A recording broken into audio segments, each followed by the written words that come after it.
Today I want to talk about the wisdom of Solomon. Newly appointed King Solomon asked God for wisdom. In a dream, God asked Solomon what he desires. He could have asked for great wealth or fame or anything, but instead he asked God for an understanding heart to govern God's people wisely. The following story is a display of this wisdom. This is a story of two women claiming the same baby in the wisdom of Solomon. Now these two women that were both harlots, prostitutes, approached King Solomon and stood before him. One woman said, "Oh, my lord, I and this woman both live in the same house, and I delivered my baby in this house. And 3 days later, this other woman had her baby. And it is just the two of us women living in this house, no one else. And this woman's child died in the night because she rolled over on it in her sleep and it died. And she arose at midnight and took my son from beside me and laid it on her bosom and laid her dead child on my bosom.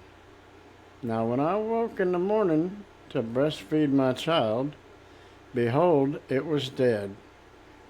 After a few minutes, I realized that it was not my child.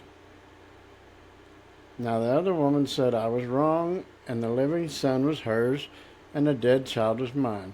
Of course, the woman said, no, the living child is mine, and the dead is yours. This they explained to the king. The king said, the one woman claims the living child is hers and the dead child belongs to the other one. And the other woman says, no, the living child is mine and the dead one is hers. So the king said, bring me a sword. And so they brought a sword for the king. And the king said, divide the child in two and give half to one woman and half to the other woman. Then the woman whose living child was hers said, oh, Lord, give her the living child, and please don't kill it, because she loved the child so much. The other lady said, let it be neither mine nor thine, but divide it. Then the king said, give the child to the rightful mother, the one that wished no harm come to it. Don't cut it in two. She is the mother thereof. And all Israel heard the judgment which the king had judged, and they feared the king, which usually this word means revered, and I think it does here. So they revered the king, for they saw the wisdom of God was in him to do judgment. Eventually, Solomon married many foreign women, like 700, I think.